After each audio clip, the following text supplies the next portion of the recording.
Siguiendo el desarrollo de esta terapéutica de las enfermedades espirituales, como ya saben, basado en la patrística, sobre todo en estas ricas aportaciones que nos ofrece la Iglesia Ortodoxa, vamos a dar ya hoy comienzo con otro remedio. Recuerden que estamos en la dimensión subjetiva de la curación. Y esto es muy importante para entender cómo el contexto en el cual nos encontramos, ¿no? Recuerden que previamente habíamos hablado de los remedios sacramentales, que es como la dimensión objetiva. Pero esta dimensión objetiva necesita una correspondencia por parte del ser humano, o sea, de aquel que se involucra, en este caso, en la realidad sacramental. Y ahora toca el turno, pues, dentro de estas dimensiones subjetivas de la terapéutica, a el remedio del arrepentimiento. Ahora veremos de qué manera el arrepentimiento es, en efecto, un remedio espiritual, en tanto se haga referencia a la dimensión subjetiva, o sea, a la realidad personal de cada uno de nosotros, ¿no? Entonces, como hemos dicho, el bautismo, recuerden que aparece como la piedra fundamental de toda la realidad sacramental, ¿no? El bautismo adquiere, pues, un papel ciertamente protagónico y por demás sobresaliente. Entonces, como ya habíamos dicho, el bautismo purifica al ser humano de todos sus pecados, ¿vale? O sea, el bautismo purifica al ser humano de todos sus pecados. No queda ni uno después de el sacramento del bautismo. Pero no olvidemos que si bien es cierto que el bautismo quita todo pecado, no por ello elimina la posibilidad de pecar. Y este matiz es muy importante. O sea, el hecho de que una persona reciba el bautismo y con ello quede plenamente purificado de todos sus pecados, no significa que se anule en él la posibilidad de pecar. O bien, como podríamos decir, la posibilidad extraña, que nos puede parecer ciertamente intrigante, o a mí en lo particular me parece que hay algo intrigante, profundo, ¿no? El hecho de que no porque hayamos quedado purificados, no por ello existe al menos la posibilidad, o deja de existir la posibilidad, de que volvamos al mal. Y esto es fundamental, o sea, el pecado nos purifica, el bautismo, nos va a purificar de todo pecado, pero no por ello va a eliminar la posibilidad humana de volver a pecar.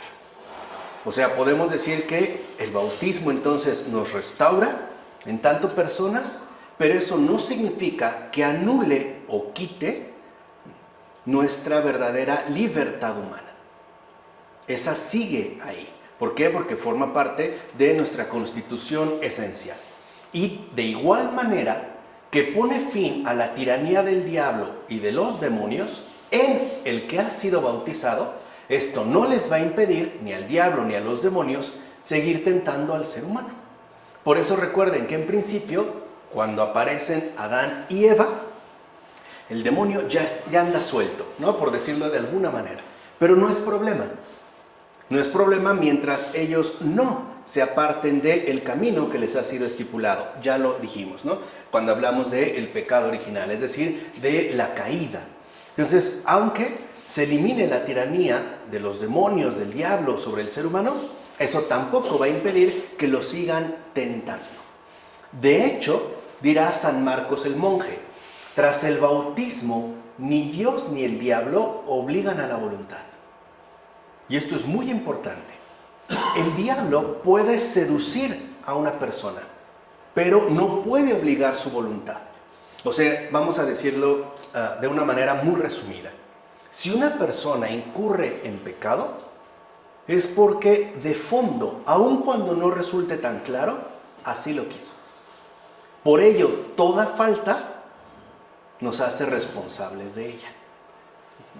Porque nos podemos haber visto finalmente tentados, pero el hecho de hacerla implica que lo quisimos.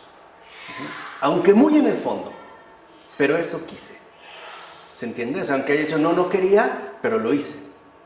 Por eso a veces no entendemos. Es que me dices que no querías, pero al final lo hiciste. O sea, nos podemos ver seducidos, pero no obligados por el diablo y tampoco por Dios. Dios en este caso es extremadamente respetuoso con nuestra humana voluntad. porque, como ya lo hemos dicho en otras ocasiones, Él justamente busca establecer una relación digna entre Él y su criatura. Es decir, una relación entre seres libres y, en este sentido, entre seres iguales. ¿De acuerdo? Esto es bien importante de tener en cuenta. Así pues, libres, y por eso es la purificación de todo pecado, para que nosotros quedemos libres para hacer el bien. Por eso se nos hizo libres, acuérdense, ¿no? Libertad significa, ¿no?, la orientación permanente hacia el bien. Para eso fue libre. O dicho de otra manera, si yo digo que soy libre, es porque estoy afirmando que yo quiero siempre el bien en mi vida. Y por eso es que yo puedo optar por el bien. De tal manera que si decimos, por ejemplo, que Luis es libre, y yo no lo dudo, es porque él quiere el bien siempre. Él opta por el bien. Entonces, optar por el bien significa ser libre, ¿vale? Entonces el bautismo a su vez nos restaura en nuestra condición libre originaria. Entonces, libres para hacer el bien, o sea, conforme a la gracia de Dios que hemos recibido, somos igualmente libres para volver al mal. Esto se ve muy bien en el proceso adictivo. Una persona puede estar en una recuperación real, o sea, ciertamente puede haber quedado libre, ¿no?, de la tiranía adictiva que lo doblegaba, pero eso no le impide que pueda volver a recaer. Y aquí lo que vemos es que, en efecto, juega pues un papel fundamental esta libertad que se nos ha concedido. Por eso dirá San Nicolás Cavasilas: la virtud del bautismo no presiona nuestra voluntad ni la subyuga, no impide pues ser malvados. Y aquí está el punto culminante. Y esto es algo que nos puede intrigar, es lo que yo les decía, hay una intriga de fondo. ¿Por qué Dios no impide a nadie ser malvados? Lo vimos, ni siquiera a sus ángeles. O sea, los ángeles que están en el cielo no están ahí coaccionados, no están obligados, están libremente ahí porque así lo han querido. Acuérdense cuando estudiamos, ¿no?, con Ayash, la fe de los demonios, dijimos, los demonios están en el infierno porque al final eso es lo que quieren. O sea, aún y de fondo el infierno es un gesto de misericordia. Dios les ha concedido lo que han querido. Lo que han querido. Entonces, aquí hay que entender algo. El hecho de que una persona reciba la gracia de Dios, eso no significa que no pueda, pues, ser malvados. Eso no lo quita el bautismo.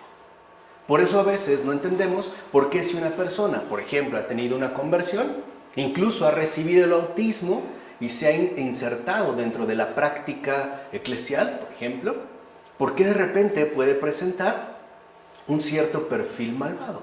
Como que pareciera que eso no se quitó, ¿no? Como que pareciera que eso quedó ahí latente. De hecho, por ejemplo, en literatura, bueno, ahorita que estoy muy fresco porque estoy metido en una cuestión personal de las variaciones morales y filosóficas en la literatura, entonces me lo quiero aventar desde el siglo XVII hasta el siglo XXI, pero es una locura mía por ahí, nada más. Lo vemos en Dostoyevsky, ¿no? O sea, Dostoyevsky es el claro ejemplo de la lucidez ante esta intriga.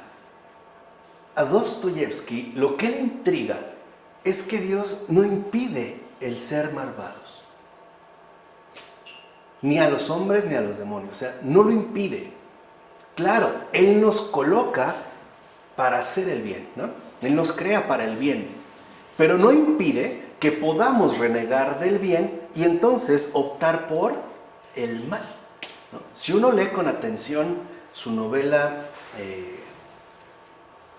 Los demonios, no solo es una cuestión sociopolítica, por supuesto que la hay, pero de fondo parece estar como atormentándolo, ¿no? Como que sí, Dostoyevsky es como un espíritu atormentado, ¿no? Como que parece estarlo atormentando, al menos esta posibilidad de ser malvados, donde pareciera que Dios quedara como al margen, ¿sí? E incluso con la posibilidad de que nos parezca como que Él no existe. Y claro, ya en su obra madura, los hermanos Karamazov, ahí es evidente, ¿no?, el tratamiento que da del tema, sobre todo en el discurso conocido como discurso del gran inquisidor, ¿no? y estas variantes que se dan en la novela. Pero sí es pues importante que escuchemos, como dijera San Nicolás Cavasilas, que la virtud del bautismo no presiona nuestra voluntad ni la subyuga, no impide pues ser malvados. Y eso ya lo habíamos dicho en una ocasión, se relaciona con el hecho de que aunque hayamos sido nosotros ya purificados de todo pecado, eso no nos quita nuestra condición real de pecadores. Ahí está como esta caída profunda, ¿no? Sí podemos pues regresar al mal o podemos darle la espalda al bien. Ciertamente, lo mismo que creó a Adán libre y le permitió sufrir la tentación de la serpiente, Dios deja libre al recién bautizado y autoriza a los demonios tentarlo para que no se salve a pesar suyo. Y esta también es una cuestión teológicamente importante. La salvación no es una obligación, es una elección. La salvación que Dios ha realizado no opera en automático. Imagínense qué curioso sería que alguien fuera salvado muy a su pesar, ¿no? Que Dios, por decirlo así, lo metiera empujones al cielo, o a la vida eterna, o al paraíso, como le quieran llamar, y el otro fuera realmente con una cara desencajada porque no quiere eso. No, o sea, en realidad permite esto para que nos salvemos a pesar nuestro. O sea, para que nosotros confirmemos lo que realmente queremos. Es así como entonces espera que se manifieste, resistiendo a las tentaciones, que su voluntad quiere realmente sanar en Cristo. Es decir, estar unida a Dios para así poder apropiarse personalmente de los dones recibidos. Y por eso a veces decimos, ¿por qué parece que esta persona está más cerca de Dios que otra, no? Como que él está más bendecido. Y no me refiero en este caso a lo material, o sea, estoy hablando de lo espiritual, ¿no? Lo que estamos colocados. ¿Dios le dio más? No. Dios da a todos igual, es decir, abundantemente. Su medida, una vez se los dije hace mucho tiempo, se llama derroche. Él da en abundancia, podemos decir en sobreabundancia. ¿Por qué entonces no se refleja esta generosidad divina en todos de igual modo? Por la simple razón de que aunque Él da igual, es decir, abundantemente, no todos nos apropiamos personalmente de lo que Él nos ha dado. O sea, aquí hay como una cuestión fundamental, ¿no? Lo voy a tratar de exponer brevemente en términos filosóficos. Bueno, al final soy filósofo, ¿no? Al menos intento, ¿no? Al menos hago el intento. A veces me cuesta mucho, pero hago el intento. A ver, aquí hay un problema entre donación y recepción. La donación es la acción generosa de Dios, lo que Él nos da. Pero para que esta donación sea en efecto completa, sea plena, tiene que haber una parte que reciba plenamente lo que ha sido dado. Esa es la recepción. Vamos, Dios hace lo suyo. Y a nosotros lo único que nos toca no es ganar. Por ejemplo, a través de una vida moralmente impecable o a través en general de una vida virtuosa. Lo que nos toca es recibir. Y ahí es donde entran los problemas. Porque no todos, vuelvo a decir, recibimos del mismo modo. O, dicho en términos quizá más cercanos a nosotros, no todos nos abrimos a la gracia de igual modo. Imagínense que en efecto Dios diariamente nos da una lluvia de gracia. Pero alguien se pone gorra. Se puede mojar todo el el cuerpo, pero no el cabello. Alguien trae sombrilla. Alguien trae casa de campaña. O alguien ni se entera de la lluvia porque está en un búnker. Pero la lluvia sigue cayendo. Y alguien simple y sencillamente se expone desnudo ante esta abundancia. ¿Se entiende la idea? Entonces, eso es lo que debemos nosotros de reconocer. O sea, claro que hay una cuestión fundamental entre la donación. Sí, pero también es importante apelar a la recepción. Cómo nosotros nos apropiamos personalmente de los dones recibidos. Es como si yo atendiera a dos enfermos, pero uno toma los medicamentos e incluso ingiere los alimentos que se le dan y el otro no. su recuperación no va a ser igual. Me parece evidente que uno se recuperará de mejor manera. ¿Por qué? Porque recibe lo que se le ofrece, ¿no? Vamos a decirlo, tiene docilidad, pues. Mientras que el otro no acepta, pues, lo que se le está dando. ¿Vamos? ¿Sí?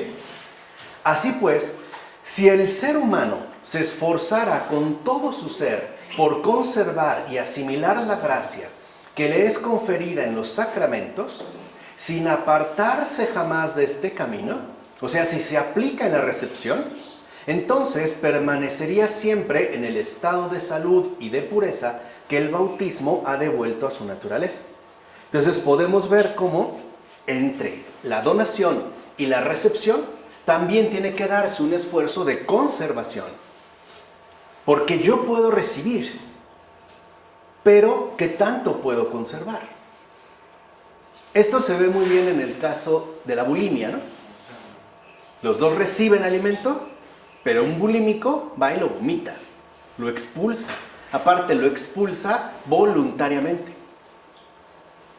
Y esa es la otra cuestión. Entonces tenemos donación, recepción, pero también conservación. O si lo quieren ver de esta manera, mantenimiento, que es justo de lo que están hablando en este caso los padres. Si nosotros recibimos plenamente lo que se nos ha dado a través de los sacramentos y nos esforzáramos por conservarlo, nos mantendríamos en un estado de salud. O sea, nos mantendríamos como verdaderos bautizados. E incluso, utilizando una frase, diríamos que seríamos cada día como un recién bautizado. Estaríamos limpiecitos, ¿no? Entonces, en principio, señalan los padres, al ser humano no le sería imposible llevar una vida en la que no cometiera ningún pecado, aunque eso no le quite ser pecador.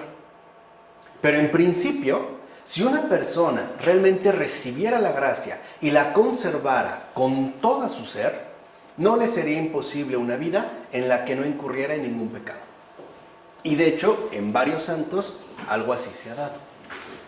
Eso no quita que dejen de ser pecadores, dijimos, ¿no? Existe la posibilidad de pecar. Ahí es donde está, digamos, el drama de la libertad humana. Pero en principio ya no lo han cometido. Porque su único esfuerzo consiste en no desaprovechar toda la gracia recibida por parte de Dios. ¿De acuerdo? No obstante, muy pocos bautizados han sido verdaderamente conscientes de toda la gracia que han recibido. De hecho, nosotros podríamos decir, no solo muy pocos, poquísimos. Incluso casi nadie. Y hoy se puede ver desde la preparación para los sacramentos. Y ahí justamente estamos hablando de lo que hoy se conocen como ¿qué? En las parroquias. ¿Quiénes preparan a los que van a presentar su primera comunión? Y las catequistas. Todos los que se dediquen al catecismo tendrían primero que ser muy conscientes en su vida de la gracia que el otro va a recibir para poder hablar de ello, no como un mero asunto mundano, ¿no? Una fiesta, por ejemplo, va a ser su primera comunión. ¿En qué salón? ¿Desayuno? ¿Comida? ¿Cuántos invitados? Pensamos en términos de gasto. No, quizá eso es importante, pero no es lo más importante. Lo más importante es entender la gracia que se nos concede. Por consiguiente, si los efectos de los sacramentos no se dejan sentir en aquellos que los han recibido, es decir, si los seres humanos no han encontrado en los sacramentos la salud que de hecho otorgan, sino que siguen afectados por diversas enfermedades, alguien que dice, oye, pero yo voy a misa, comulgo, me confieso, pero pues, no puedo superar este desorden en mi vida, no he podido vencer el espíritu de la lujuria, no puedo dejar las drogas, no puedo dejar el alcohol, y eso que voy, bla, bla, bla, bla, bla. En realidad no es por culpa del sacramento. El sacramento en este caso es infalible. ¿Qué sucede? Y eso es algo que van a decir los padres.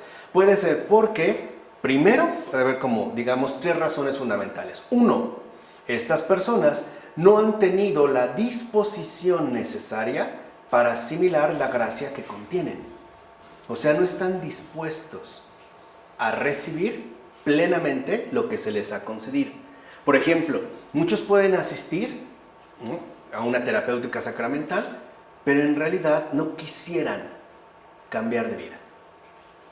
Más bien no quisieran tener tantos problemas. Por dar un ejemplo tonto, es como un hombre infiel que quisiera acercarse a la iglesia, pero en realidad lo que quiere no es dejar de ser infiel, sino que su esposa no se entere, por no hacerle daño a él o a sus pobres hijos, ¿no? Algo así sucede aquí. O sea, no se tiene plenamente la disposición para asimilar, para recibir, ¿no? Para dejarse, en pocas palabras, transfigurar por todo lo que se ofrece en los sacramentos. O dos, porque no se han preparado lo suficiente para poder recibirla plenamente.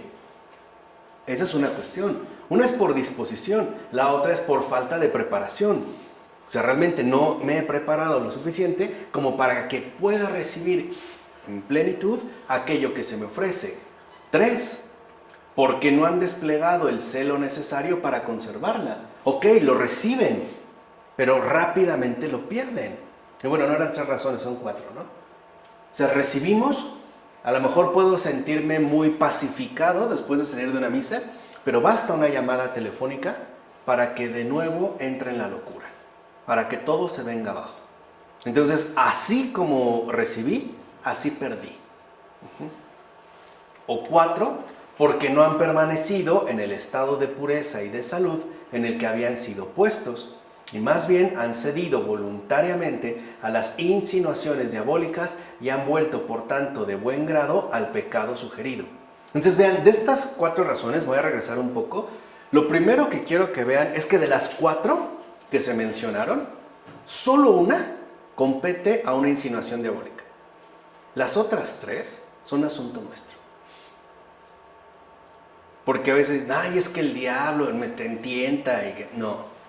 O sea, realmente aquí está incluso limitado.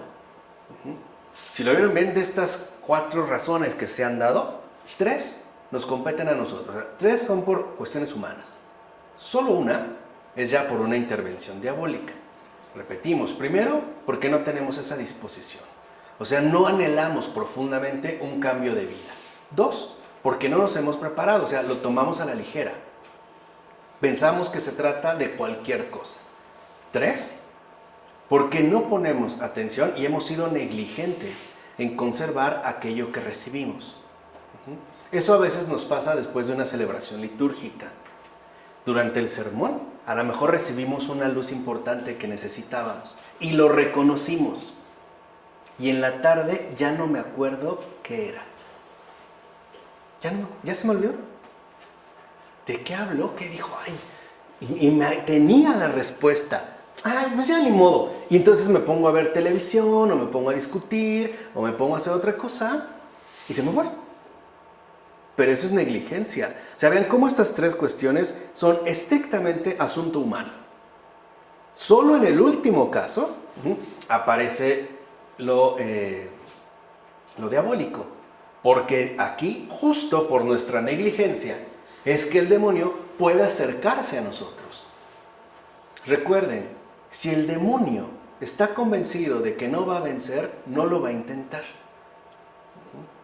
Porque en su orgullo no consiente la derrota.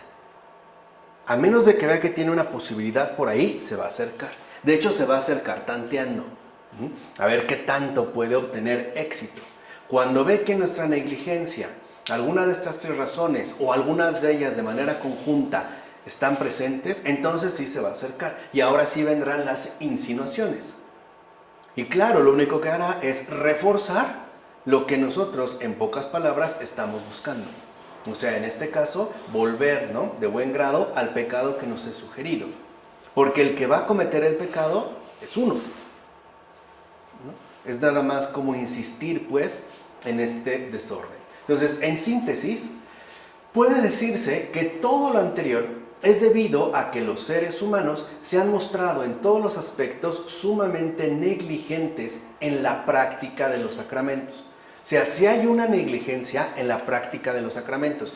Y aquí yo quisiera señalar 2 cosas. La primera, a veces suponemos, me parece a mí ingenuamente, que lo más importante es la mera participación en los sacramentos. Digámoslo así, no faltar a misa. Tengo que ir. Pero hay quienes vamos, la verdad, vamos a ir por ir. o a ir por cumplir, o a ir porque es domingo, o porque si no voy no me dan mi domingo, o porque si no pues me tengo que confesar, qué sé yo. Y nos olvidamos que eso literal no nos sirve para nada. Subjetivamente. Objetivamente el sacramento lo tiene todo, pero no lo vamos a aprovechar. En cambio, nosotros debemos pues también reconocer que hay una negligencia con respecto a la práctica de los sacramentos. O sea, ya no solo en el asistir, sino en el realmente beneficiarse de aquello que nos es ofrecido. Y si lo ven, incluso en la estructura litúrgica de la cual nosotros participamos, vemos cómo el primer ofrecimiento y el mayor de ellos pues es espiritual, es la palabra. Se nos da la palabra, se nos da un sermón, nos dan gestos litúrgicos, ¿no?, a través del ritual, etc. Y también se nos da un alimento corporal, los dos. Pero primero es lo inmaterial, ya después viene ¿qué? Lo material. Si lo vemos, es la misma estructura de Jesús. Primero su palabra, su enseñanza, y después la multiplicación de los panes. ¿Se acuerdan cuando estaba en el monte? Ahora sí, después denles de comer. Pero lo primero que nos enseña es escuchar, realmente recibir, aprovechar.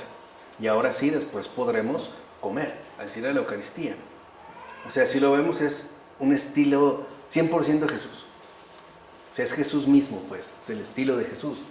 Y aquí nosotros, pues, no podemos pasar por alto esta negligencia con respecto a la práctica de los sacramentos, que es de hecho lo único que permite a la gracia recibida espiritualmente, ¿no?, a partir del bautismo, manifestar sus reales efectos. Porque esto también es muy importante de señalar. La gracia que Dios nos concede no se experimenta ipso facto, salvo raras ocasiones.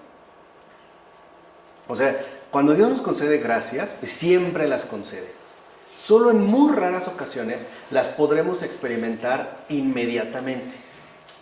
Por lo común, y eso es lo normal, nosotros experimentamos la gracia de Dios después. O sea, según los efectos que esto va produciendo. Es un poco como lo que sucede también con las bebidas alcohólicas, ¿no? Uno no percibe la borrachera de inmediato, ¿sí? No. Lo que experimentamos son los efectos que el exceso de alcohol está provocando en el organismo. Claro, en este caso sabemos que los efectos son dañinos. Bueno, en el caso de Dios son sumamente benéficos. Pero por lo regular lo que vamos a experimentar son sus efectos. Entonces, si yo realmente soy aplicado en la práctica de los sacramentos, o sea, si realmente yo me tomo en serio la realidad sacramental, lo que voy a experimentar son sus efectos.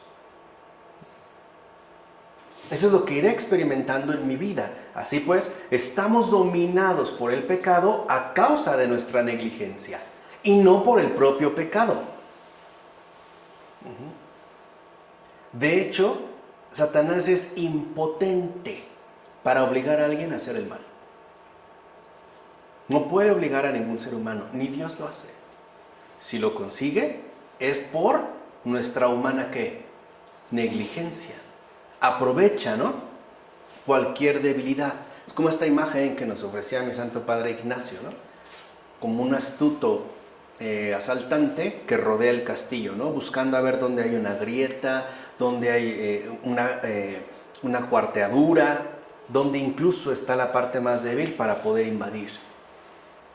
Pero si nosotros superamos la negligencia por la aplicación, entonces estos ataques serán mucho menos frecuentes. Incluso hasta puede llegar el punto en el que sean nulos. ¿Vamos?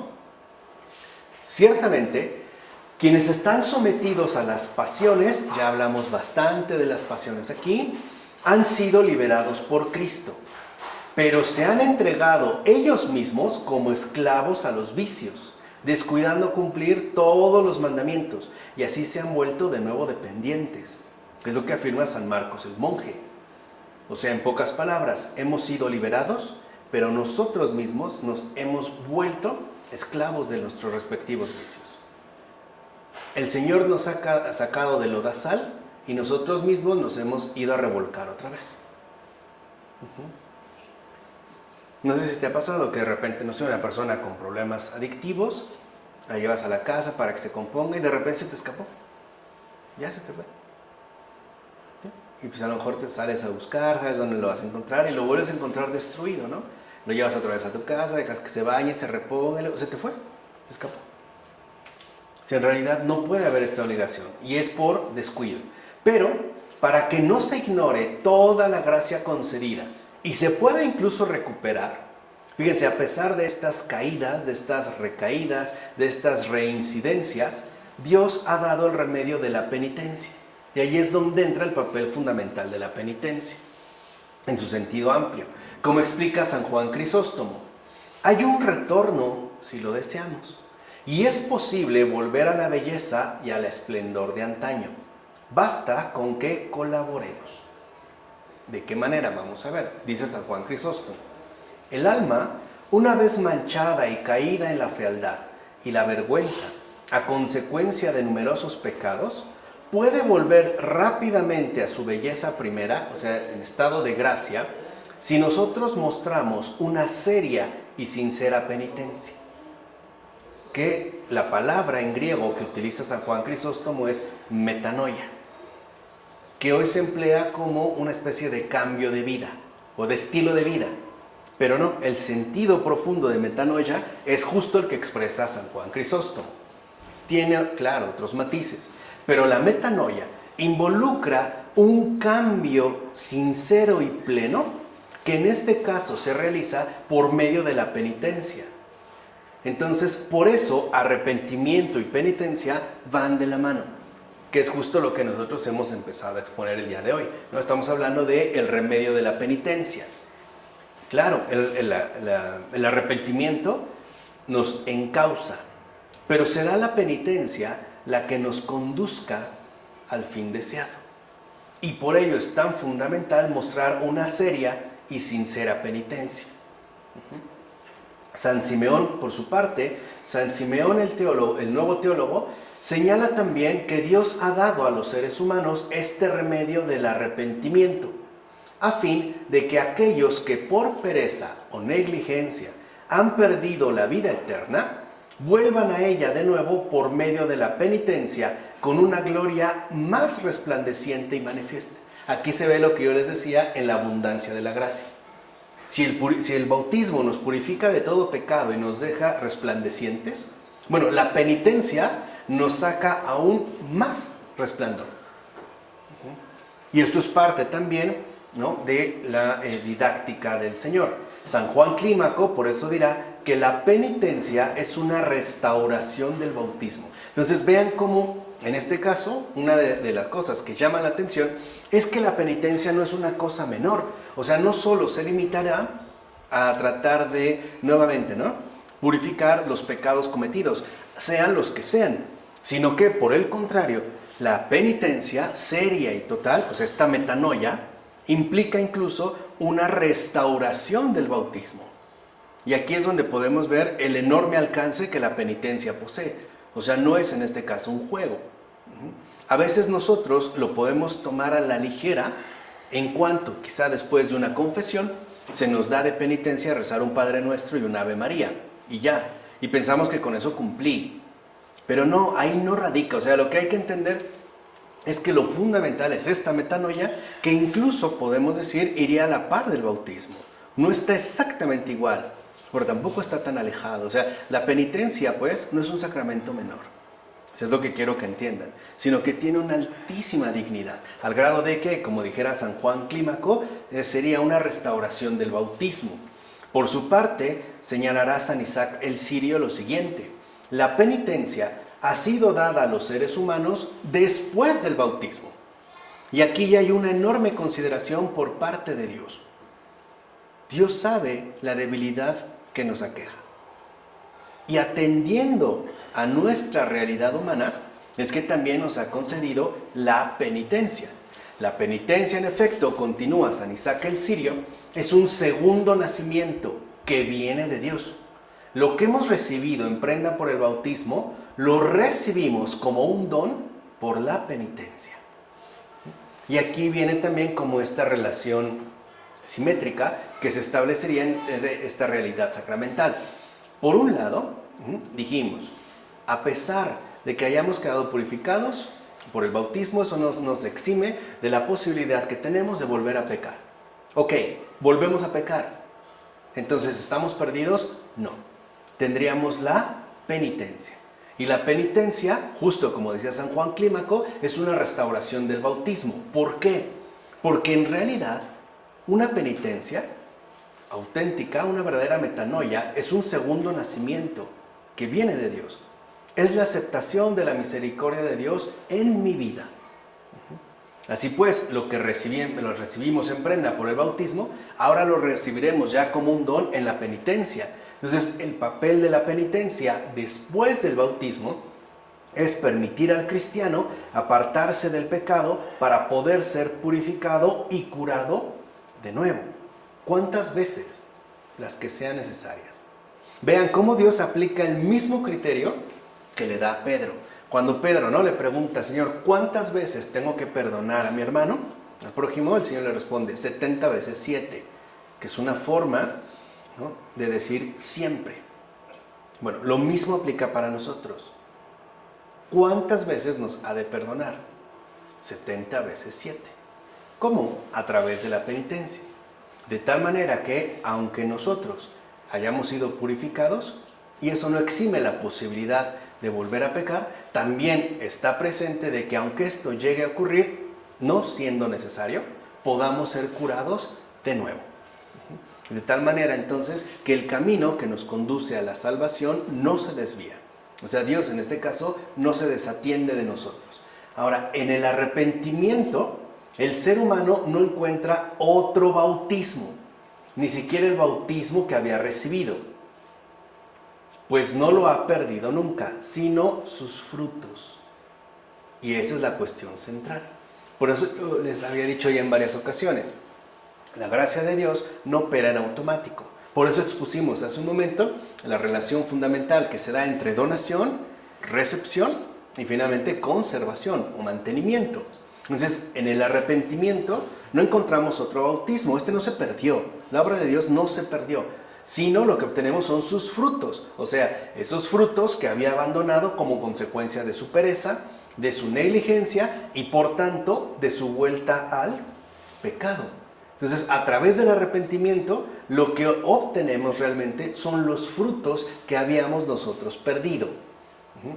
Pero la raíz y la base, esa ya está dada, que es justo lo que nos ha concedido el bautismo. Entonces, lo que obtenemos son esos frutos que se habían perdido.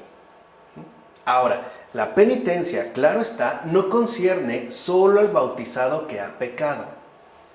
Y eso también es algo que los padres van a señalar insistentemente, porque a veces pareciera que la penitencia se limita al que ha pecado. Dicen los padres de la iglesia, no, la penitencia es indispensable para todo ser humano. ¿Por qué? Porque en efecto, todo ser humano, bautizado o no, tiene necesidad de apartarse del pecado y volverse hacia Dios. Todos. Entonces, la penitencia, podemos decir, no solamente es un sacramento exclusivo para un bautizado. La penitencia es una necesidad para todo ser humano. O podemos decirlo de esta forma, en cualquier cultura, sea o no cristiana, o hablemos en particular de una cultura no cristiana, todos, en tanto seres humanos, tenemos necesidad de una metanoia, de un cambio pleno de vida. Habrá culturas que empleen formas distintas. Por ejemplo, hay quienes utilizan los azotes. Si alguien incurre en algún tipo de maldad, lo azotan. O habrá otras culturas que aíslen a esta persona. Hoy decimos que recapacite, ¿no? Pero lo que buscamos al final es también este ejercicio de penitencia. O sea que también en todo ser humano el arrepentimiento es indispensable. La corrección de aquellos elementos que lo apartan del buen camino, sea o no, en este caso, bautizado. Por consiguiente, el arrepentimiento concierne tanto al que aún no ha sido bautizado, pero es llamado por Dios a la salvación, como aquel que ya ha avanzado en el camino de la salvación, no ha alcanzado todavía la perfección. Y eso es parte de lo que hace rato yo les comenté cuando hablaba de la conservación de la gracia. Porque no solamente se trata de ser bautizados, sino de alcanzar la perfección que el bautismo nos confiere. O sea, en términos actuales y siguiendo lo que ya San Pablo había dicho, no se trata solo de ser cristianos, sino de ser cristianos perfectos.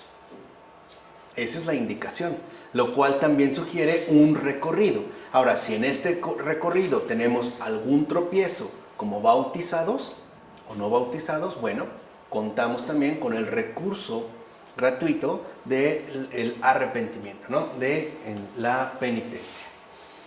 Vemos pues que la penitencia es necesaria para todo ser humano, ya que es una condición esencial para la real curación del ser humano caído. Y acuérdense, todo ser humano comparte esta condición de la caída. Es pues uno de los mayores fundamentos de la recuperación humana en general. Por eso algunas culturas promoverán algún tipo de práctica ascética. Por ejemplo, personas que llevaban una vida desordenada y de repente deciden apartarse e incluso empezar un nuevo tipo de vida del todo distinto, ¿no? Hay algunos monjes tibetanos, por ejemplo, que se pueden mover dentro de esta línea. O simple y sencillamente, a lo mejor una persona aún no siendo bautizada o incluso no creyente, a lo mejor aplicó a sus hijos una educación quizá en extremo severa. Bueno, con sus nietos se corrige. Y aquí vemos también parte de este arrepentimiento. O sea, no solo se refiere, y esto es fundamental, a una dimensión moral, sino que hablamos de un arrepentimiento en un sentido integral, en un sentido pleno, ¿no? Hay personas que a lo mejor se han dado cuenta de que han hecho muy mal ciertas cosas. Bueno, en algún momento quizá sentirá la necesidad de poder cambiarlas o tener la posibilidad de enderezarse, qué sé yo. Y vean, no estoy hablando solo en cuestiones muy puntuales de asuntos morales o de cuestiones sacramentales. Estoy hablando de nuestra humanidad real, tal y como es, ¿no? Hay personas que a lo mejor en el hecho de muerte piden perdón por ciertas cosas a otras personas, ¿no? A sus hijos, o a sus esposos o a sus esposas, ¿no? Algo faltó. O sea, en cada ser humano hay necesidad de penitencia, ¿no? De este cambio. ¿Por qué? Pues porque vivimos bajo la condición caída. Ahora, por eso, no es casual que la predicación del Evangelio comenzó con la predicación del arrepentimiento que inaugura la enseñanza de San Juan Bautista. Por ejemplo, en Mateo 8. Entonces, si vemos, el Evangelio comienza con esta predicación del arrepentimiento y que de hecho ya la va a hacer manifiesta San Juan Bautista. Arrepiéntanse, ¿no? Arrepentíos y haced penitencia. O sea, aquí ya hay un anuncio. El Evangelio comienza con un anuncio que es en realidad esta enseñanza del arrepentimiento que nos ofrece San Juan Bautista. Y según los propios evangelios, o sea, si nos mantenemos en los evangelios, también empieza la predicación de Cristo, lo que conocemos como su enseñanza pública, con un llamado al arrepentimiento. Así empieza. En el propio Jesús, ¿no? Se dice, por ejemplo, en Mateo o en Marcos, Jesús empezó a predicar y dijo: arrepentíos, pues el reino de los cielos está cerca. Y sí, si uno sigue los evangelios, veremos que antes de que surjan ya como enseñanzas cada vez más profundas, el inicio de la predicación pública de Jesús, o sea, de su enseñanza, de sus logia, tienen que ver con el arrepentimiento. Comienzan con el arrepentimiento. Por eso San Simeón, el nuevo teólogo, considerará que el arrepentimiento es el primer mandamiento. Por eso Jesús nos expone, digamos, cuál es la primer base. Y en este caso es justo el arrepentimiento. Porque, en efecto, el arrepentimiento es ya el cumplimiento del ser curado y salvado. Es pues, ¿no?, en este caso, reconocer la verdad propia en la cual uno se encuentra. Yo creo que toda persona, en algún momento de su vida o bajo diversas circunstancias, sí por lo menos presiente, aunque sea de manera vaga, que algo no anda bien en su vida, que algo tiene que cambiar, aunque pareciera poca cosa. No estamos hablando de vidas quizá límites, ¿no? como de grandes criminales. No, yo estoy hablando de nuestra vida ordinaria, pues, hombres de a pie, comunes y corrientes, ¿no? O sea, como que algo quizá podría cambiar, como que algo, en pocas palabras, pudiera ser distinto. Pero para que eso distinto realmente se exprese, se manifieste, pues es necesario por lo menos arrepentirse del camino hasta ese momento recorrido. Entonces vean, el arrepentimiento esconde un deseo profundo de una vida nueva. Cuando Jesús dice arrepentíos, pues el reino de los cielos está cerca, lo primero que dice es realmente o despierten ese deseo de vida nueva que anida en cada uno de ustedes. Y Dios mismo se los va a conceder. El reino de Dios está cerca. Ese es el arrepentimiento. Porque a veces pensamos una especie como de arrepentimiento lacrimoso, ¿no? Un tanto lastimero. O sea, como que tengo que llorar y, no sé, enterrarme las uñas en la cara y azotarme un poco como David, ¿no? Después de su pecado. Ay, hacer como un Pancho, pues, como decimos en México. No es esta imagen. O sea, el arrepentimiento es el deseo profundo de una vida nueva, el salir de donde me encuentro. Y por ende, si lo ven, este deseo de salir de donde me encuentro es sed de redención. Por eso lo primero que despierta Jesús es la sed de la redención. Y no solo eso, nos dice, ¿no? Anhelen, deseen esta redención, ya está aquí, ya llegó. Por eso cuando una persona se dirige sinceramente a Dios con un deseo de cambiar, es inmediatamente atendido.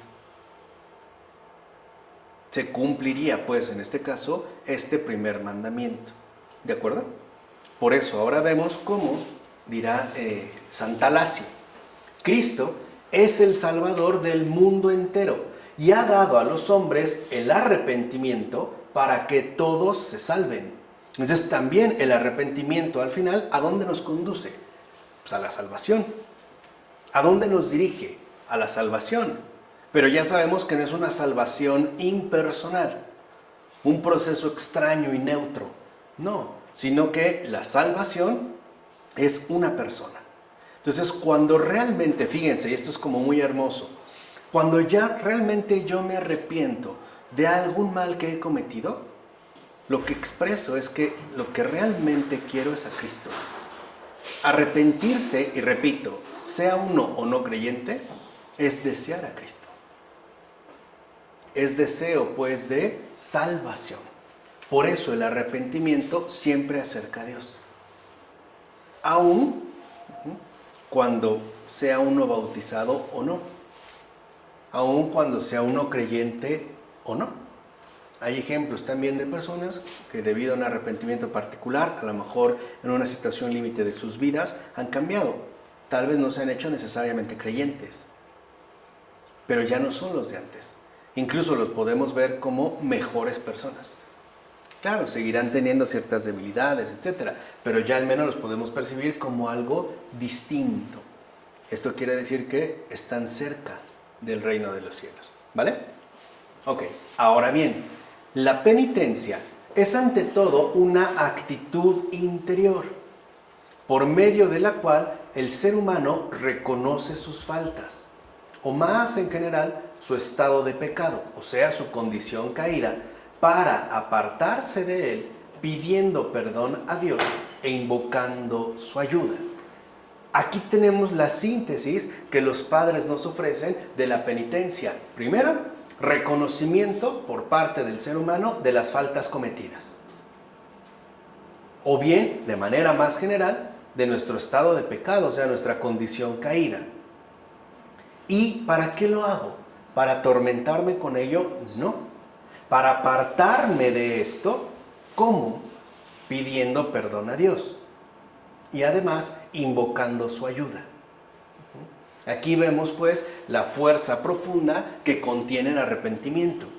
Si lo quisiéramos resumir, podríamos decir, el arrepentimiento consiste en aceptar el pecado cometido, las faltas cometidas, pero pidiéndole perdón a Dios e invocando su ayuda, para que esto que yo cometí no se vuelva a repetir de aquí en adelante. Entonces, ¿cuál es la fuerza especial de la penitencia?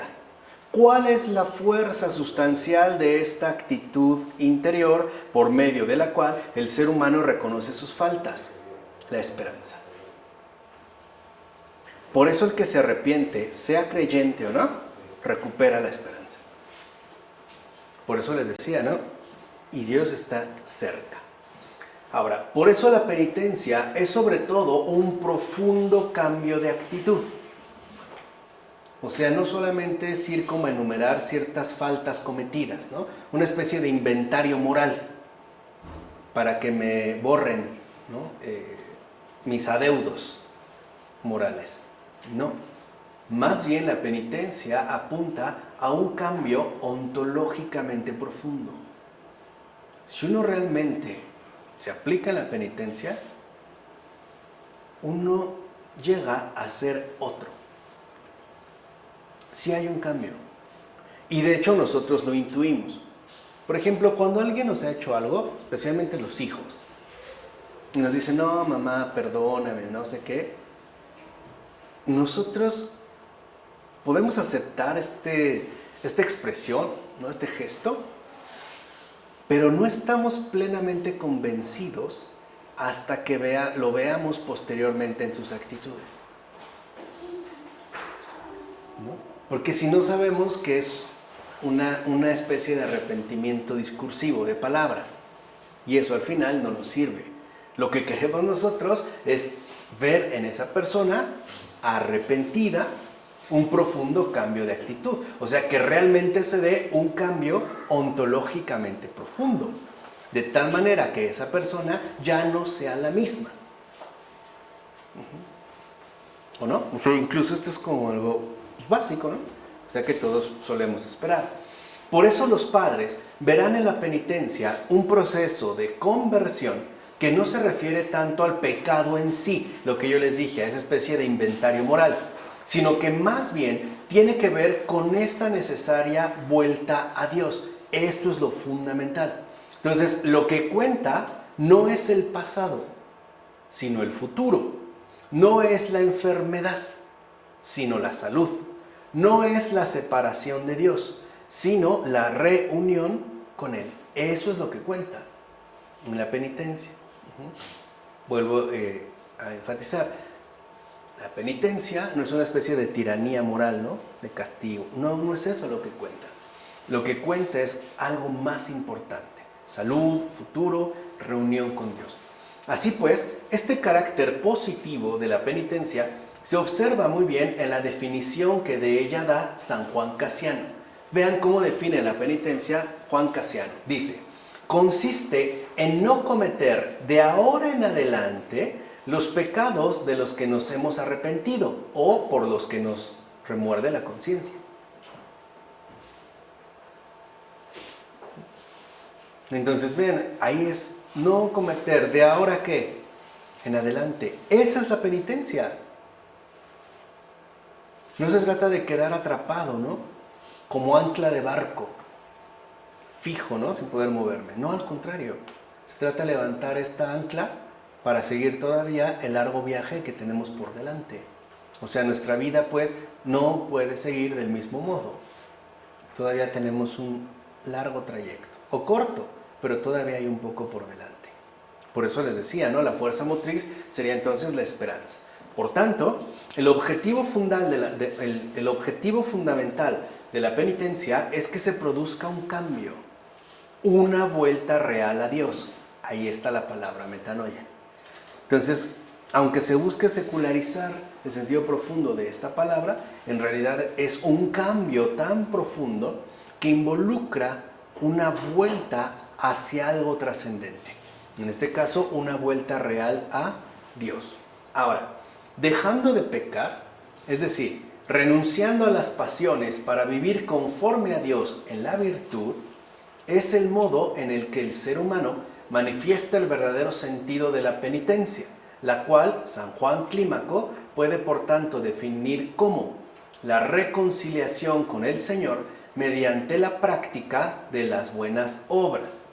Obras que son justo las contrarias a los pecados en los que se ha caído.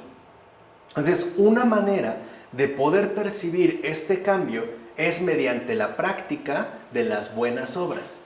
O sea, en pocas palabras, si una persona realmente dice tener arrepentimiento, no puede seguir igual. Y una de dos, o está siendo mentiroso o está siendo hipócrita. Está tratando de ganar tiempo para seguir con fechorías o qué sé yo, ¿no? O seguir con sus intereses, apegado a sus intereses mezquinos. No, pero realmente no puede seguir igual. Y esto se ve en base a la actitud. O sea, nosotros vemos un cambio profundo en la persona. A lo mejor esa persona dijo que ya no le iba a gritar a su madre. Nosotros vemos cómo de repente alza la voz y vemos cómo hay una lucha interna por no gritar, por ejemplo. Y eso es en lo que nos fijamos. Aunque de repente pareciera un grito, parece como refrenarse. O sea, ahí estamos viendo pues como este cambio que se está produciendo en esta persona, que se reflejaría en base a lo contrario de lo que hasta entonces se había hecho. Así pues, la penitencia empieza para el ser humano con el reconocimiento de sus pecados. O sea, esta es una condición indispensable para superarlos. Luis, ¿dónde comienza la recuperación en AA? Reconociendo. De aquí viene. O sea, esa es ahí empieza la penitencia. Y no es fácil, ¿eh? O sea, reconocer los propios pecados. Y además, como propios, o sea, reconocer los pecados y además como propios, es difícil. Sí avergüenza. Sí duele, ¿eh? Y duele mucho. Pero duele porque este reconocimiento es lo que nos está abriendo, literalmente, a la salvación. O sea, a la acción de Dios en nuestras vidas. Por eso San Efrén escribe desde esta perspectiva que el comienzo de la salvación es conocerse a uno mismo. Ahí ese es el comienzo de la salvación. ¿Cuál era la famosa frase que estaba escrita en el templo de Delfos? Conócete a ti mismo. Ahora entendemos por qué. Y algunos griegos lo intuyeron bastante bien. Porque en efecto, el comienzo de la salvación es conocerse a uno mismo. Porque esto nos lleva al reconocimiento de nuestra realidad genuina. Y este particular conocimiento se obtiene en primer lugar, por ejemplo, para los griegos clásicos, pues a través del ejercicio filosófico, ¿no? A través del ejercicio teorético, que conjunta teoría y práctica. O sea, en este caso, mediante la práctica habitual del examen de conciencia. ¿Qué es esto? Sí, o sea, no se trata, vuelvo a insistir, de una especie como de inventario moral, ¿no? No, sino realmente reconociendo lo que soy. Y abriéndome de esta manera a un cambio profundo. Por su parte, San Juan Clímaco escribirá que la penitencia es un juicio perpetuo que uno pronuncia contra sí mismo. Es el estado de un alma que se preocupa por cuidarse a sí misma y se despreocupa de todo lo demás. Ahora, de entrada esto nos puede sonar como un tanto egoísta, ¿no? O individualista. Pero hay que entender que en este caso San Juan Clímaco pone el énfasis de que uno, ¿no? Digámoslo así, es severo con uno mismo, ¿no? Un juicio constante contra uno mismo. Además es una enseñanza que el propio Jesús nos dio, ¿no? Recuerdan que hace poco en el Evangelio decía, ¿no? Si tuvieran un poquito de fe, cuando les dicen los discípulos, que es un pasaje hermosísimo, ¿no? De la Escritura, ¿se acuerdan que se acercan los discípulos y le dicen a Jesús, Señor, danos fe. Danos fe. Y Jesús le responde, si tuvierais un poquito de fe, así fuera como un grano de mostaza, le dirían a este árbol, arráncate y plántate en el mar, y los obedecería. ¿Se acuerdan o no? No, ¿se acuerdan? ¿Verdad? La negligencia, ahí sigue, y no tiene mucho que pasar. Ok, ¿por qué les responde en principio de esta manera Jesús? ¿Por qué les dice eso? ¿Cierto o no? En primera instancia lo suponemos como un reproche. Como que nos dicen, ya ven, les falta, ¿no? Como que les falta fe. Si tuvieran, podrían hacer que esto. Esa es como una lectura inmediata, digamos, ¿no? Como que les está reprochando, ¿no?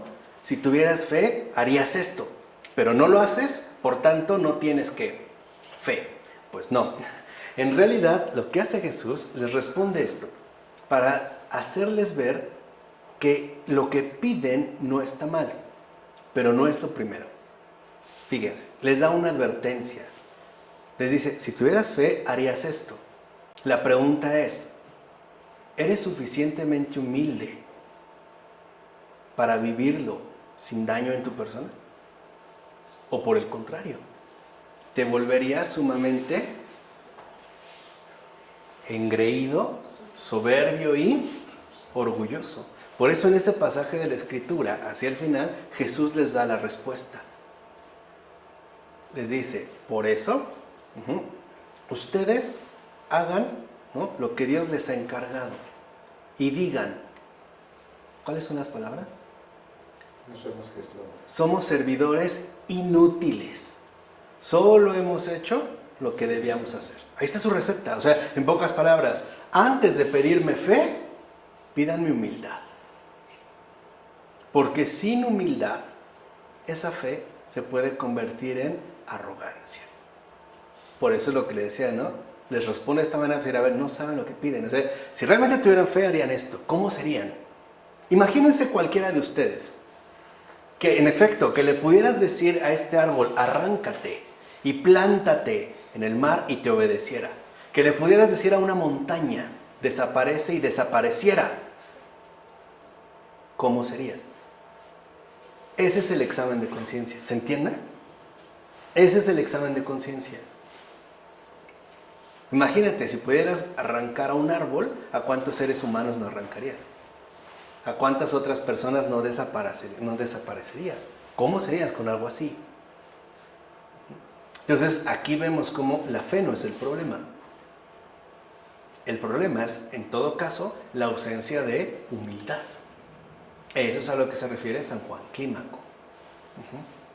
Y este examen de conciencia no solamente, insisto, se refiere a un inventario moral, sino a un reconocimiento de mi propia condición. El gran San Agustín también lo mostró a su manera. Por ejemplo, en una de sus obras daba como este desafío, ¿no? Dice, imagínate que pudieras cometer el pecado que quisieras, el que quisieras, y nadie se va a enterar, nadie, ni Dios. ¿Lo harías? A eso va, o sea, va hacia este tipo de consideraciones. Eso es toma de conciencia. O sea, la verdadera toma de conciencia no se queda meramente como que en la superficie de lo que acontece, sino que va realmente al fondo. Y de lo que realmente llega a ese fondo. Por eso esta toma de conciencia del pecado constituye un momento fundamental de la penitencia, pues es una condición indispensable para el progreso espiritual de la curación. De hecho, permite al ser humano dejar de solidarizarse con el pecado. En este sentido, esta toma de conciencia es una ruptura tajante con el pecado. O sea, ya se deja de quedar solidarizado con el pecado, o sea, con lo que es lo que le permite dejar de estar sometido ciegamente a él y tomar distancia al respecto. Pues deja ya de considerar la realidad desde el punto de vista del yo caído. Que es, digamos, como la visión general de lo que hemos estado mencionando. En síntesis, el reconocimiento del propio pecado permite al ser humano salir de su egocentrismo patológico. ¿Ya? Lo descentra de sí mismo. Y como una vez lo dijimos, esto lo convierte ahora, por el contrario, ya no en un ser afectado por este egocentrismo patológico, sino en un ser excéntrico. Se sale de sí mismo para reconocer realmente su propia realidad.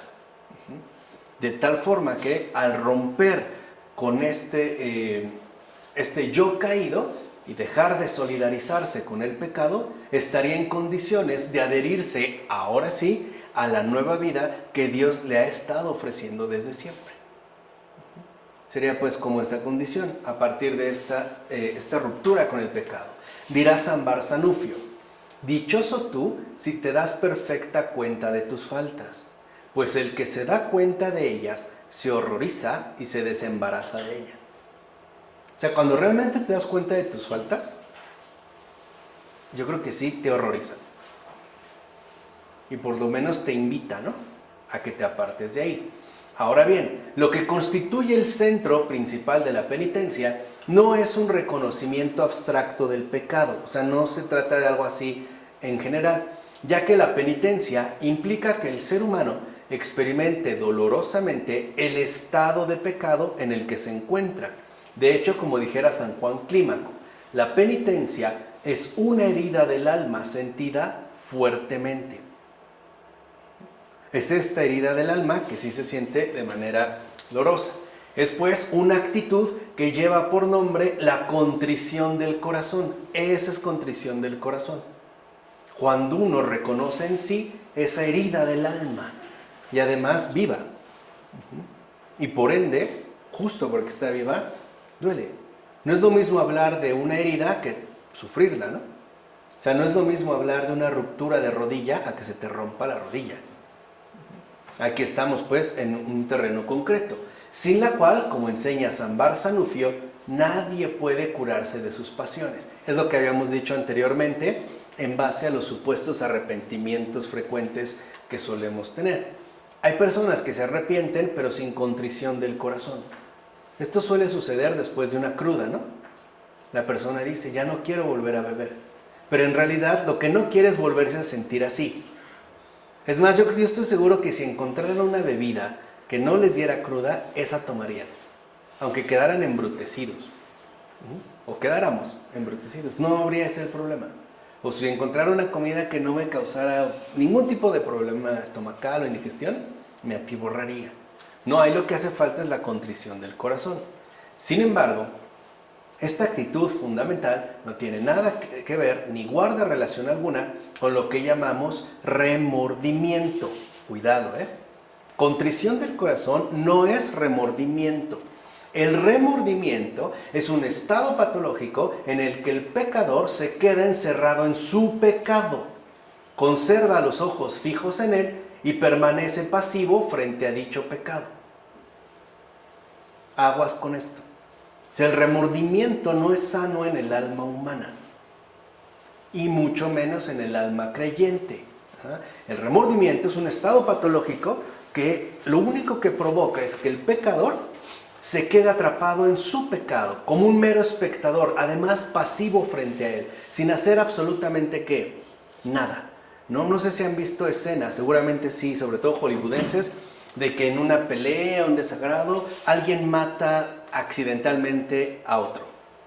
Y hay un momento en el que se queda como pasmado, ¿no? Y deja caer el cuchillo, la pistola. Ese es el remordimiento, ¿no? La imagen del remordimiento es quedarse pasmado ante el pecado cometido, pero plenamente pasivo, ¿ya? Atrapado pues en lo cometido. Es más, en el remordimiento, el pecador perpetúa su pecado bajo otro modo y por tanto se pone enfermo de otra manera. Por eso, por ejemplo, el demonio querrá que, en primer lugar, no acudamos al arrepentimiento, sino que más bien nos atoremos en el remordimiento, porque esto va a perpetuar el pecado de otro modo. ¿Por qué lo va a perpetuar? Porque no hay arrepentimiento. Lo único que hay es, ¿no?, como este congelamiento de lo sucedido, se mantiene. Y por lo tanto no nos abrimos pues a la reconciliación con el Señor. Y esto nos va a enfermar también de otra manera. Permanece pues centrado en la falta cometida y en su respectivo estado. Y por eso es que no consigue separarse de él. Por el contrario, lo que el pecador tiene realmente a la vista en el arrepentimiento es a Dios. En ese amor más grande que todo pecado. Entonces lo que vemos es que lo que realmente me duele no es lo que cometí, porque eso sería parte de la vanidad. Es a quien ofendí en todo caso. O sea, me duele porque he ofendido a quien amo. Y además a quien me ama sobremanera. De hecho, no siente dolor el pecador arrepentido a causa del pecado mismo, ni se muestra triste por su yo herido, sino que si sufre es porque está separado de Dios debido a su falta. Esto es, que más bien sufre porque su estado de pecado lo mantiene alejado de Él, de Dios. Esa es la fuente real de su sufrimiento. Además es un sufrimiento purificador. Pero si lo ven, no está fijado en el pecado. Está fijado en el Señor. Por tanto, la penitencia excluye todo sentimiento patológico de culpabilidad que angustie o paralice el alma. De hecho, vean, y esa es como la cuestión más delicada, la culpabilidad obstaculiza el consuelo del perdón de Dios. Si alguna vez han ido a un confesionario, salieron y de repente como que dicen, pero como que siento que sí me perdonó, pero como que no, ¿no? Es para que me hubiera puesto de penitencia, no sé, mutilarme los genitales, arrancarme un ojo, 1000 azotes en una plaza pública, desfigurarme el rostro con carbones ardiendo, algo así. Se están engañando, ¿eh? Justo ahí lo que se está buscando es que se ingrese en el corazón la culpabilidad para no acceder al consuelo del perdón de Dios. Entonces, la penitencia mueve al pecador a pedir perdón a Dios y por ende, a sí mismo manifiesta su voluntad de unirse de nuevo, ¿qué? A Él, ¿no? Por eso la penitencia es una actitud de superación del pecado, no una reiteración del pecado, una perpetuación del pecado. Eso no es penitencia. Eso es enfermedad. Esto es enfermedad.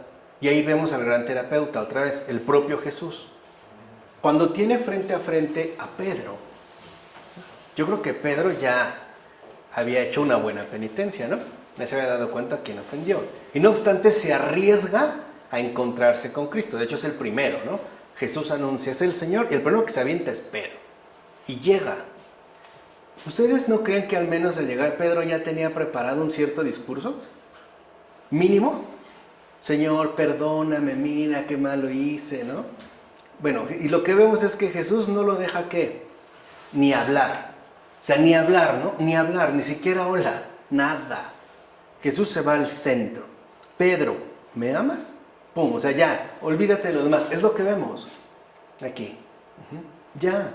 Pedro tiene que aprender también a la superación del pecado a través justo de la ¿qué? De la penitencia, la cual empezó para él inmediatamente.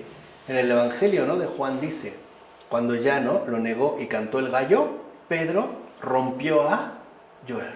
Ya inició su ¿qué? Su penitencia. Ya, o sea, ya ni siquiera el pecado va a ocupar un lugar, en este caso, central. Sino lo central es esta voluntad de unirse de nuevo a Dios. Por eso Pedro lo experimenta. Porque ahí está, digamos, como el arquetipo fundamental de la iglesia. ¿Quiénes estamos en la iglesia? Los que tenemos voluntad de unirnos de nuevo a Él, a Dios constantemente, a través de una actitud de superación del pecado, aún siendo pecadores. Es ya no frenarse ante nada ni ante nadie, ni siquiera ante mí mismo. Eso también ya lo había mencionado San Pablo, ¿no? ¿Quién podrá apartarme de Cristo? La muerte, la vida, los poderes, esto. Nada. Porque ahí es donde ya se encuentra entonces, ¿no?, orientada toda mi vida. Bueno, por eso la penitencia es uno de los motores esenciales del progreso espiritual y del caminar humano hacia la salud, que es también como una muy bella manera de llamar a la penitencia, ¿no? Ese caminar humano hacia la salud. Por la penitencia, el ser humano se aparta de su pasado, del hombre viejo, para volverse hacia el futuro, es decir, hacia el hombre nuevo que está llamado llegar a ser. Es lo que ocurre a Pedro. Pedro, ¿me amas? Sí, Señor, ¿tú sabes qué? No, te quiero. Ya le bajo. Ok, apacienta mis ovejas. Ya, o sea, ¿a dónde lo está mandando Jesús? Adelante.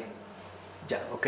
A pesar de ello, tu vista está en lo que ha de venir, en ese hombre nuevo que estás llamado a llegar a ser pastor de mis ovejas. Ahora, para que esto se cumpla, hay que hacer un total acto de fe.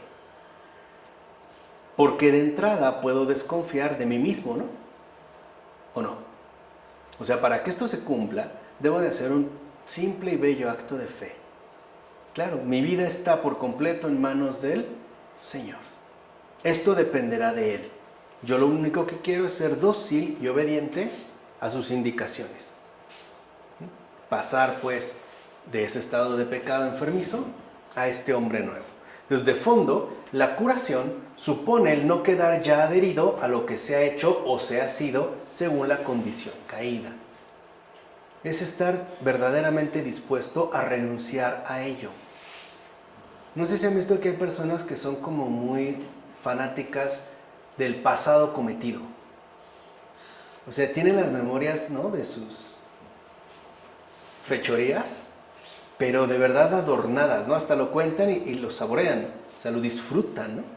Ahí están todavía como encapsulados. O sea, realmente no hay una voluntad de romper con ello. O sea, no hay un verdadero movimiento de desolidarización con el pecado. En todo caso, la penitencia nos encamina hacia lo que el ser humano debe ser conforme a Dios. Ahora bien, el progreso del ser humano en este caminar se da porque, como dijera San Barzanufio, uno se percibe siempre retrasado. Y dicho retraso consiste, desde un punto de vista práctico, tanto por la disminución del número de pecados cometidos, como por el debilitamiento y la reducción de las pasiones. O sea, ¿qué quiere decir? Ok, si antes yo cometía cierta cantidad de pecados, ahora empiezan como a disminuir. No, quizá no se anulan por completo, pero puede darse el caso de que lleguen a ser meramente esporádicos. Además, las pasiones, especialmente las que más me aquejaban, o bien se reducen, e incluso puedo notar su debilitamiento. Ya no tienen como este dominio sobre mí. San Clemente de Alejandría dirá que el arrepentimiento testimonia una gran sagacidad. Vean, ¿no? Este San Clemente de Alejandría me cae re bien, realmente me cae muy muy bien. Dice San Clemente: cuando uno se arrepiente de lo que ha cometido, ya no lo hace ni lo dice más. Y mortificando su alma a propósito de sus faltas, o sea, practicando el bien en lugar del mal, hace entonces el bien. Fíjense, es esta gran sagacidad, o sea, es una ruptura total con la vida pasada. Ya, o sea, ya por eso que ya me hablaste de lo que han sido tus memorias. Bueno, ¿qué sigue? ¿Por qué no me hablas de esas expectativas aún por cumplir? ¿No? ¿Se entiende? O sea, es como si un alumno no me entrega una tarea. No, profe, que mire, que ok, ya no me digas eso. ¿Qué sigue? ¿Qué sigue? No, profe, es que he sido el muchacho más infiel. Perfecto, gracias. ¿Qué sigue? Háblame de eso que sigue, háblame del porvenir, ya. Es que bebo mucho. No te felicito, pero ok, bien. ¿Y qué más? ¿Qué más me vas a decir? O sea, es reencauzar pues hacia ese porvenir que el Señor nos ofrece. Así pues, el progreso espiritual, aunque lento y gradual, nos retrasa en el pecado y más bien nos introduce con paciencia en el crecimiento de la actitud penitencial. Ese es el estar como retrasado, ¿no? Como que me retrasa en el pecado, me hace como retrasarme con respecto al pecado y adelantarme en relación con la virtud. Por eso, San Doroteo de Gaza dirá que si nos examinamos todos los días, aplicándonos a arrepentirnos de nuestras faltas y a corregirlas, empezaremos a disminuir la frecuencia del pecado. Por ejemplo, de 9 veces pasamos a 8. De ese modo, progresando poco a poco, con ayuda de Dios, impediremos que las pasiones se fortalezcan en nosotros. Se va debilitando poco a poco. A veces pareciera que incluso como si sin darme cuenta, ¿no? Vemos pues que el ser humano, con ayuda de la penitencia, puede llegar a vencer progresivamente por la gracia de Dios, todas las pasiones que lo habitan y en consecuencia puede curarse de todas sus enfermedades espirituales. Todas, en esto ya hemos insistido. En todo caso, lo más importante consiste en tratar de reconocer día con día el propio estado de debilidad, de insuficiencia y de alejamiento de Dios. Y con eso, dejándole hasta aquí, tenemos como un muy buen material para aprovechar el remedio del arrepentimiento. Faltan algunas consideraciones finales, pero estas creo que tenemos bastante como para digerirlo, asimilarlo y animarnos, ¿no?, a este ser otro, distinto de lo que he sido hasta este momento. Es realmente tomarme en serio la penitencia y experimentar el amor de Dios en mi vida. ¿De acuerdo? Vamos a terminar aquí. Del Padre, del Hijo, del Espíritu Santo. Amén.